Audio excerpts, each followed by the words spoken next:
Awesome. Nicole, thank you so much for joining me on the STS podcast. How are you doing today? Thank you, Ed, for having me. I'm honored to be here, my man. I'm good. I'm doing very, very well. And yourself? No, man, doing all right, doing all right. All things considered, nursing a Oh, little bit of an injury right now, but we'll bounce back. yeah, of course you will. You're strong, man. Of course you will. Listen. I do all right. You, my lady, are a strong human. I've been watching your Nicole. My Nicole is actually one who like found you on Instagram a while back. She was like, dude, you have to check this Yeah. chick out. Another Nicole in powerlifting, of which there are many of you for some reason. But she was showing me your numbers and stuff. I was like, where did this girl come from? Like how long have you Oh, been powerlifting for? Like where did this all start? thank you, Nicole. Thank you very much. You can tell I say thanks. So in 2021, right? We just Mhm. came out of COVID, or I don't know if we're in COVID or out of COVID, whatever. So I just started working and getting back into the swing of things. And I was like, you know what? I actually need to lose some weight, and I can't do this by myself. And even though I'm a personal trainer, I'm sure for you as well, it's just easier having a coach, Oh yeah, having for sure. someone there to guide you and help you. And I approached Tambi, who I knew was like a health and fitness coach at the time. And I was like, listen, can you please help me just, cut some weight? I just need someone to be accountable to. And we did some basic hypertrophy work, not even like strength specific training, just with some cardio. And I think 4 to 6 months into the weight loss journey, Mhm. he was like, why don't you give powerlifting a try? And I was like, why? She's like, because you can easily chest press 25 kg dumbbells with no problem. So let's see what your strength looks like. And I was like, okay, cool. And then we started doing powerlifting specific training. And then I did a fun comp in September 2021. And that's when I think that day, I fell in love with the sport, eh? The adrenaline, the community, the people, everyone's so friendly and open to helping. And yeah, so since that day, I never looked back. And yeah, we're here. So maybe just over, I don't know, maybe a year and a half, almost 2 years. Yeah.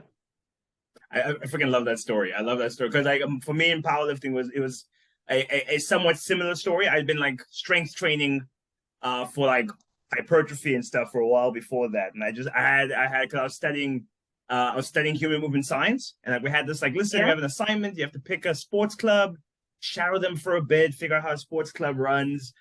And I was like, okay, cool. I was falling out of love with rugby at that point, and a friend of mine who asked to give me a ride that day. And I was like, hey, listen, there's like, why don't you do the powerlifting thing? You're built quite big, you're decently strong. I was like, is powerlifting here? Well, what is that? What is that? It sounds cool. I don't even know what it's about. So And let me then did tell my you first something. meet, and same thing. It's like instantly fell in love. I'm telling you, I didn't even know that powerlifting existed. Being a personal, I should actually be embarrassed. I Right? didn't know when he told me in June like 2021. He's like, let's do powerlifting. I was like, what is powerlifting? I knew about weightlifting, but power. So yeah, no. So we're in the same boat here. No, dude, it's. I love the story of like people saying like, "Oh, dude, fell in love with it right after my first comp." Because I have to admit, like the first thing that got to me was like, because you walk in and I'm like, I don't know any of these people.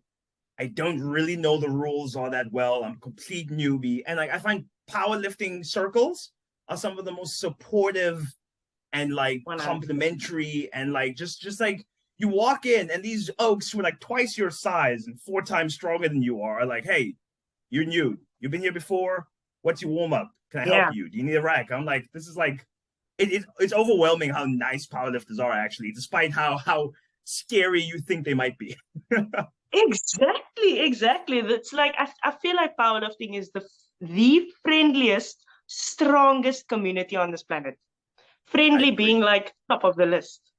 No, it's insane, eh? And like everyone I've talked to, like other Nicole September now, I had been trying to get her into powerlifting for a while. We had been training on and off for like 7 months. She had done like one or two local meets here, and the bug just was not biting.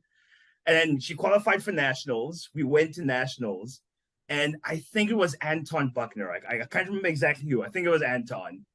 And he came up to her, was like, "Oh, dude, you're new here. Like, who are you? What's your name? Like, what's your opening squat?" And she said what her opening Yeah. squat was. And he was like, "That is mad strong. Well done." Gave her a fist bump and walked away. And till this day, if you ask her to tell that story, she's like, that's the day she knew, like, I haven't met my people. Yeah. Yeah, of course. I think I've met my people too. Definitely. No, but tell me, like, this, you've done, like, having started in like late 2021, you've actually come a really long way in becoming like one of the best in the country. Actually, like, did you find like you must have been like you like based on your training numbers before you even started powerlifting? Do you feel like you were like naturally like when God put you together, He had this in mind? Do you feel like it came a little bit more naturally to you? I feel like I've always had a natural strength. So my background is soccer. I played soccer for Santos, and that was just my background. And I was just naturally strong. I was naturally good at lifting weights, and I think that made it a little bit easier to get into the sport. Yeah, and being a personal trainer, I mean, I've worked in the gym for about 8 years. I've always been exposed to strength training and lifting weights, and I've seen people do it, and I've done it myself. So yeah, it was a little bit easier to ease into the sport for me personally. Yeah, so I always found it easy to carry lots of, that when you buy groceries and you don't want to Yeah. make 2 trips from the car. So I would shove like 6 grocery bags in my hands, and I'll climb the stairs and I'll take it inside just because I didn't want to make 2 trips. And so I feel like I've always had some sort of natural strength. Yeah. That is me to a T. I'm like my mom says me being lazy, but I'm like, how is it lazy? I'm putting more weight on my body and trucking it. Like that's actually harder. Like it's not the lazy way, it's Yeah. actually the hard way. Yeah. Yeah, it's hard work. It's very hard work. So But no, but like oftentimes, there I hey, go. so when I deadlift, right? People at the gym, I'll do deadlift. So this is just off the topic. And I do like 180 kg deadlift, for example. And then someone will come up to me and they're like, "Are you going to lift that above your head?" And I'm like, "No." He's like, "But why not?" I'm like, "But that's not my sport. I'm just supposed to lift it off the ground, not above my head." And they're like, they seem very confused. I think powerlifting is it's still growing in South Africa. It's quite big in Europe and the States, but it's really still Mm. growing here. Yeah. I was talking to Kurt on the podcast here, I think end of last year, and I was saying how I think that we're starting to hit the renaissance period of South African powerlifting. I think now, like last year to about 5 years from now, I think that's where we're really going to start to see the sport like ramp up in Yeah. popularity. We're going to see Yeah. really big numbers. We have people like yourself coming out the woodworks and like instantly making a mark for themselves in the sport. I think over Yeah. the next like 3 to 5 years is where we're going to have some really big numbers in the SAC. And Most like what really definitely. impressed me about you just recently is you had a knee op a couple months Yeah. back. Eh? Yo, I think so. You can see I've got a bit of like chubby cheeks now. That was the hardest. I'd say the past 5 months have been the hardest 5 months ever. When you fall in love with something and it just gets ripped away, the rug Mm-hmm. just gets ripped out under you. I feel like that's what happened when the surgeon told me I needed surgery. So I always had knee pain. Starting powerlifting in 2021, I always had knee pain. And people are like, "Oh, maybe your calves are tight, or maybe your quads need some releasing, or maybe your hammies are tight, maybe you need some work." And anyway, I went through my comps with knee pain, went to nationals last year with knee pain, went to world championships with knee pain, and then someone just told me, "Listen, go and see an orthopedic surgeon. Just go and get an opinion, see what they have to say." And I'm telling you, this guy looked at me and he immediately said, "You do not have a patellar tendon ligament that's attached. My ligament actually tore off a couple of years ago."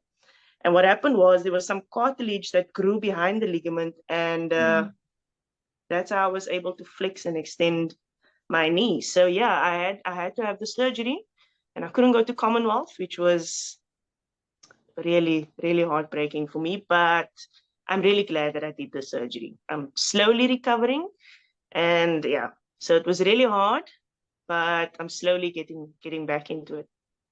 But I'm guessing that was you tore it during soccer. I would imagine. Yes, soccer, and also I think 5 years ago, I was in a motorbike accident. So I was this teenager, well, not teenager, young adult. I want to go everywhere. I didn't have a driver's license, and I bought this scooter thingy, these Vespa scooters. And Mm. I was just adamant. I want to go out. And I think I had it for like 3 months, and then I was in an accident. And the surgeon said that's when he thinks that I actually ruptured the ligament or tore the ligament. Yeah. Now to finish the thought I had, what was crazy to me is I saw the post you were saying how you had the surgery, you're in recovery, whatnot. And I'm looking at your post-surgery training numbers. I'm like, how the frick is this girl this strong already? I feel like if I had surgery, it would take me like a year to bounce back, and you're back like this. So what I did was, I don't know if you know this surgeon, but it's Dr. John May. And he promised me, he said, if you do everything that I tell you to do, Hmm. you will you'll gain most of your strength back by mid-December. And I looked at this man and I was like, no, you're talking nonsense. You're absolutely lying to me. He's like, no, if you do what I say, you will get there.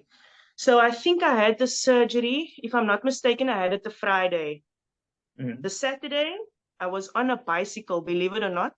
I was on those recumbent bikes, those Yeah, techno yeah. gym bikes. He told me, you go and you cycle. No resistance, just move your knee.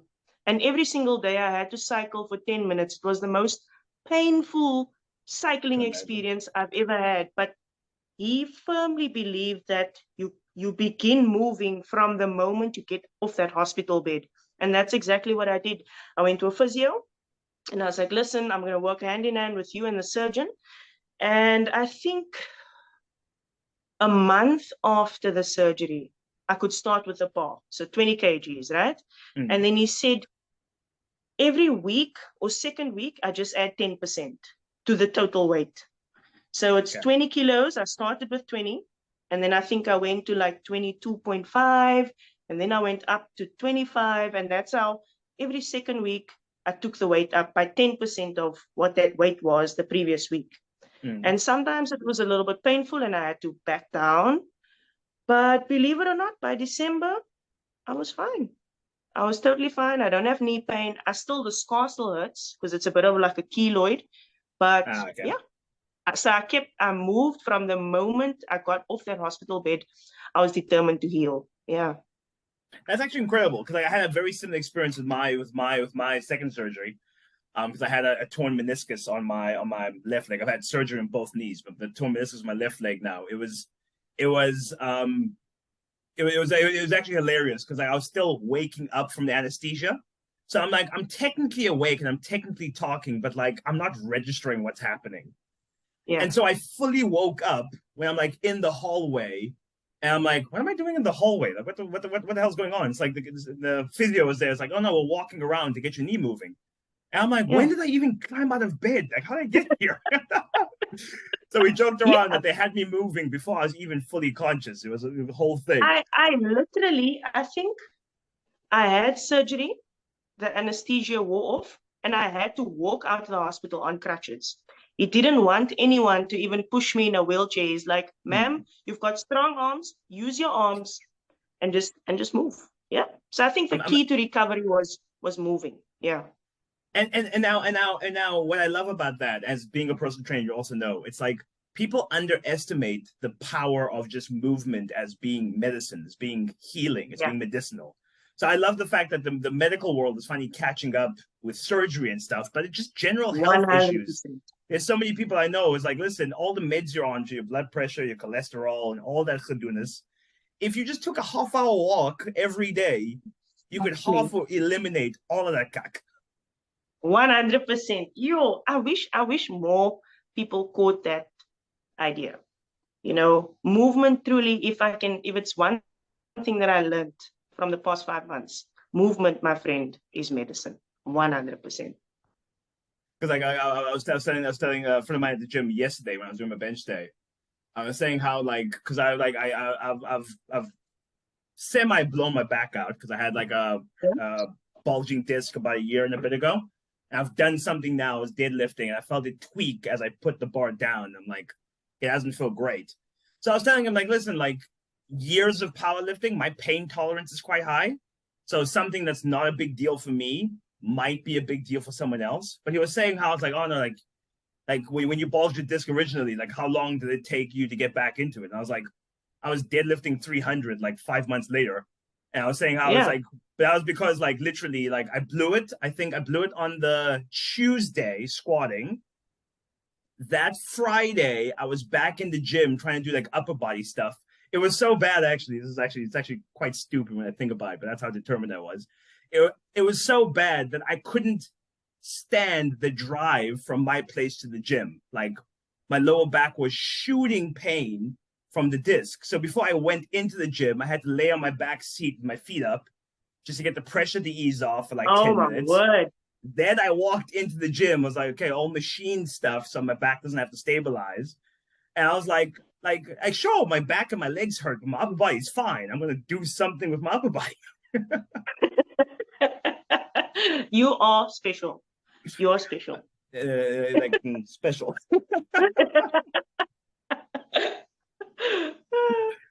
But like you train. I've seen you train at Genesis Barbell. Like how is that community? How's it feel training in one of the best powerlifting facilities in the country?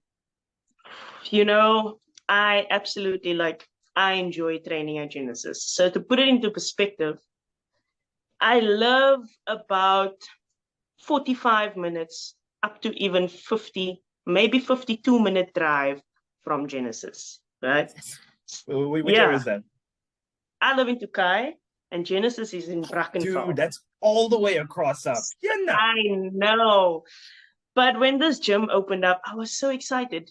I mean, it's the first powerlifting gym in Cape Town. I think there might be another one in Noordhoek. I'm not sure, but I know that like powerlifting specifically, it's the only gym we got. And I was like, you know what? I'm going to take the drive, whether it takes 2 hours to get there and back and 3 hours to train. So that's 5 hours out of my day. I'm going to do it. And I absolutely love the community. Everyone is so welcoming. Everyone is so caring. Anyone's willing to spot you, willing to help you, willing to give you some advice. It's really one of the most encouraging environments to train in, especially being a female. Because, you know, you go to a normal gym, being a female, and you want the squat rack, and the guys are like, no, I'm busy. Sorry, I'm using it. You know, but at Genesis, people are like, sure, let's share. You know, 3 of us, we'll squat together, we'll do it. Whether we must change the rack heights every time, we'll do it. So that's one thing I really love about the gym, and I've managed to make so many friends. You know, so yeah, I love the environment. I absolutely love it. No, it's absolutely amazing. I've been there a handful of times, and every time I've been there, from the first day I was there, I was like, this is just such a cool facility with such, and that's what I'm saying. Powerlifting people, man. It's like I've had occasions where I'm like, I have never met this person a day in my life. I don't know them. They've kind of heard of me, but we know nothing about each other.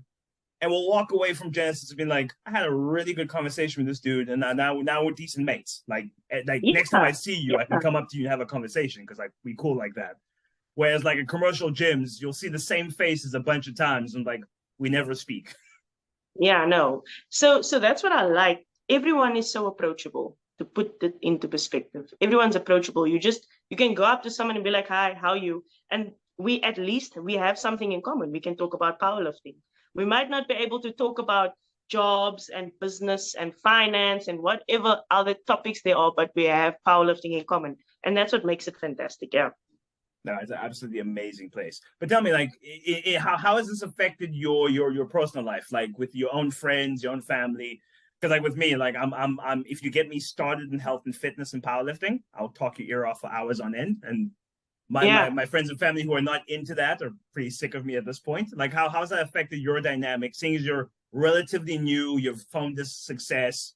Like you're decently popular in the sport right now. Like how's that changed your personal dynamics? So to be honest, I think my family loves the sport more than I do. I really think they do. Because to put okay, so I'm from Cape Town and Mm. Nationals is in Potch. Yeah. So my family literally last year, they took the 16-hour drive to come and watch not only my competition, but everyone else compete. So they drove all the way from Cape Town to watch the sport. So I think like my family understands it's a bit different now where socializing is concerned, especially when I'm closer to comp. So I go Mm. to a braai and I take my own food to the braai, you know. Or we have a social event that starts at 3 o'clock, and I'm like, hey guys, listen, I need to train until 5. You know that I need to do this. And yeah, so I have a very understanding family. And majority of my friends, they're either powerlifters or they're in the fitness industry. So Mm. it was quite easy to sort of bridge that gap or bring the two together where my social life and powerlifting as a sport is concerned. So yeah, no, my family loves the sport. They're involved. Sometimes when we have powerlifting competitions, my mom, she'll sit and help with the lights, and my sister will come Oh, and she'll nice. help with the admin. So I've got a very supportive family and friend structure. That's actually amazing. It's amazing when like your support system like really entrenches themselves in the sport, which is what Yeah. and it's not a rare thing in powerlifting either. Like lots of like powerlifting families where there's like the one athlete, but the entire family is helping with the sport. It's a really, really awesome thing to see. Like I Yeah, love of that about the course. sport. Yeah, no, me too. Me too. I love the sport, honestly, man. But anyway, so you compete in the IPF. You're saying how your nationals are in Poch. Like how do you feel? Because like a lot of the people watching this may not be necessarily familiar with like the different federations and how this works. So there are basically three main federations: the SAIPF being the one, Rhino Powerlifting, and WPC. So like Yeah. what made you decide to be in the IPF, and like how have you found your experiences so far there? Look, in the beginning, I didn't know that there were different federations. I didn't know that you need to be affiliated to this federation and that federation. So my first comp was actually at, I think, RPC in Okay. Mossel Bay. That was my very first powerlifting comp because it was the only comp that was available at the time. And then I think I got a DM from someone named Geordie, and he's like, listen, Western Cape Powerlifting, we're having our regional qualifiers for provincials. Do you think you want to come around and, just give it a try? And I gave it a try and I qualified for provincials and then went on to provincials. So I then just happened to then just fall into the IPF, so doing their provincials, doing their nationals and competing that way. But initially I didn't know that there were various federations. And Mm. now I've learned that. But yeah, I enjoy competing in the IPF and yeah. No, that's awesome. I find for me one of the things that like especially when I talk to a newbie who doesn't understand, one of the things that does annoy me is the fact that there are multiple federations, and there's reasons for it. Not all of them are Yes. great reasons, but there's reasons for it. But I find like I don't know, for me, it just dilutes the competition a little bit. Like I want to like because like I'm the type of person I'm competitive and the such. And I'm not competitive because I love winning, but I'm competitive because I love holding myself to a high standard. So if I compete in the RPC comp or a WPC comp, I'm comparing myself to everyone in every federation. Like I'm like, hey, what did this guy pull in IPF? What did this guy do in Rhino? What did this guy do with IPF? And I'm the crazy guy who's like right now I'm in the under 125 weight class. But I'm also Yeah. looking at like, okay, what do the under 140s do? What do the super heavies do? What do the under 110s do? Because I'm like, I'm more like instead of like competing in a category, I'm competing in a realm. Like everyone who's 110 over in every federation, I want to be on par with all of these guys. So the fact that Yes. we don't actually compete all together irritates me because I'm like, I actually want this like I would love to enter a comp where there's like 30 guys in my category and we're all battling it out. Like that would be my freaking dream. Yeah, I and I think that's why powerlifting is struggling to become an Olympic sport Mm, because of the multiple federations. Like my dream would have been if powerlifting was an Olympic sport is to go to the Olympics. You know, yes, we've got world championships and we've got world games, but we're not eligible to go to the Olympics. And that's something that really like it does bug me, but I do understand why there are multiple federations, or at least like 3 in South Africa. I think there are even more, like USAPL that's in the States, and mm. USA Powerlifting America.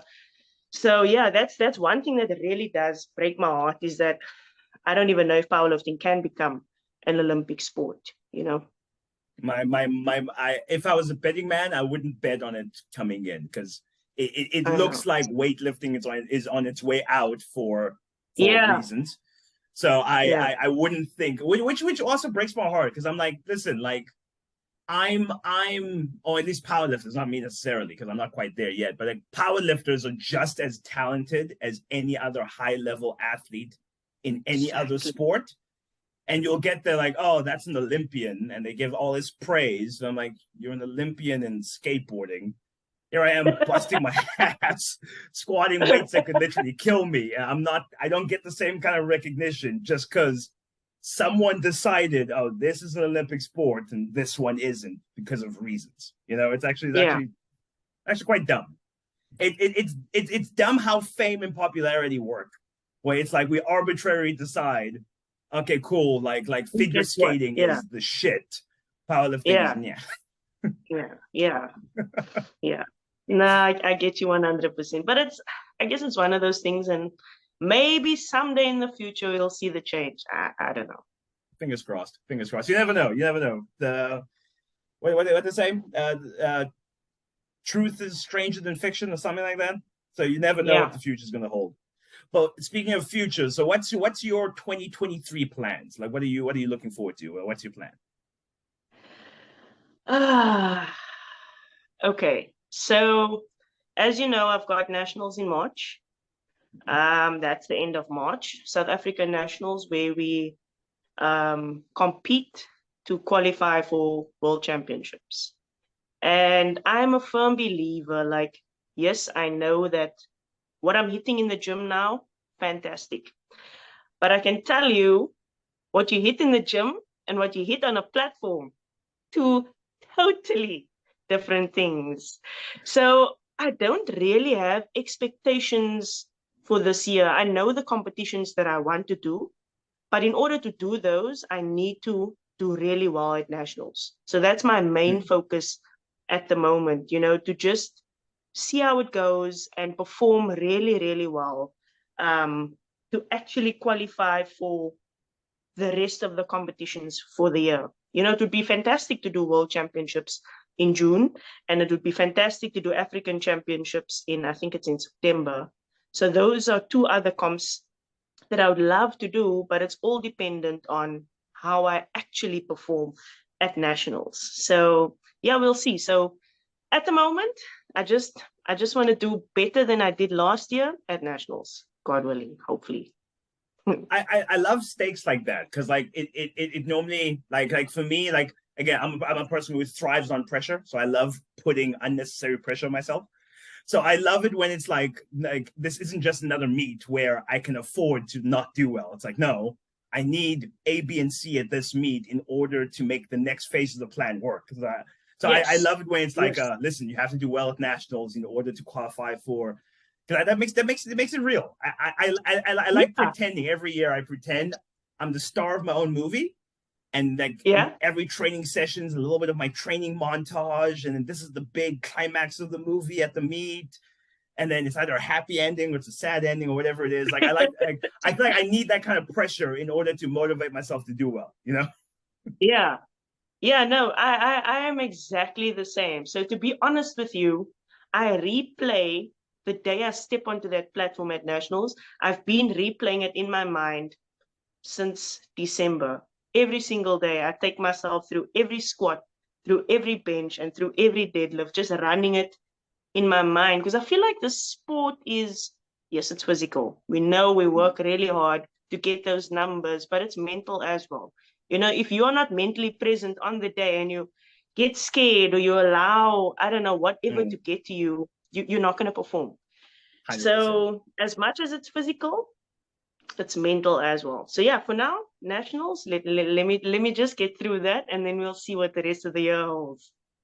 Like I was chatting to Sipo about that like 2 days ago, and I was telling him like, oh, I've tweaked my back, I haven't been able to deadlift for like a week now, blah blah blah. And he was saying like, yo, dude, like I can't believe like you're still plowing forward with the intent to do the comp. I would have given up by now. And I was saying, it's like, listen, I'm the type, because I'm the star of this movie. I'm like one bad week of prep doesn't a bad prep make? No. Like me having an injury mid prep actually makes my climactic win later even cooler. Like Yes. I'm the dude who's like, if I could squat 4 weeks into a comp, fuck it, I'm still doing it. I don't care what happens. Yeah. Yeah, no, I'm exactly the same. I will weigh up my options until weigh-in is complete, until I'm done with my squat warm-up. You know, even if I had the flu 3 weeks prior, I will literally fight my way to the end to make sure that I've done everything possible to compete, you know, and if it doesn't happen on the day, it doesn't happen. But all I know is I've given my all every step Yeah, of the way. yeah. I'm exactly the same. And so sometimes it's like not the smart move. Like I'm willing to acknowledge sometimes I have Yeah. competed where the Yeah. smart move would have just to pack it in, reframe, and try again next time.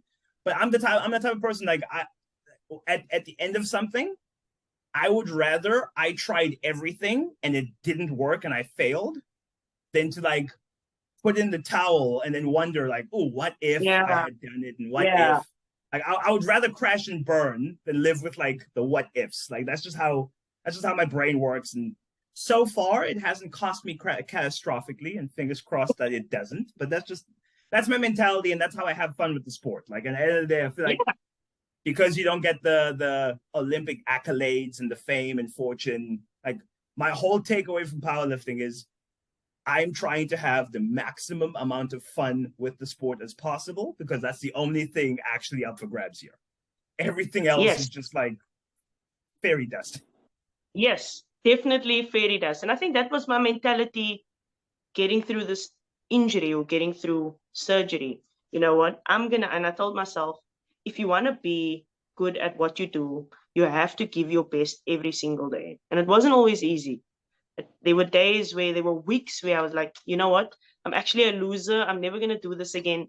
And then I just woke up and I was like, you know what?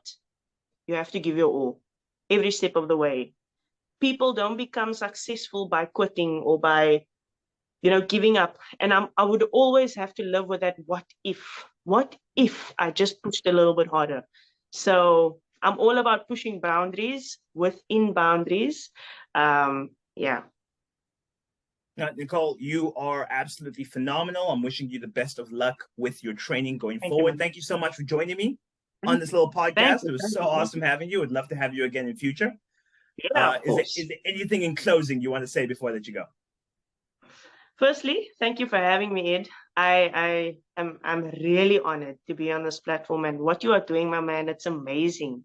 Opening up the sport to the rest of the world. You've created a phenomenal platform for powerlifters. So well done. And I am a big believer in women empowerment. So to every lady and to every woman watching this, if you feel that you're not capable, you can do it. Okay. Whatever you put your mind to, you can do it. And with that mic drop, thanks to everyone for watching. We'll see you in the next one. Thank you. Cheers. Bye bye.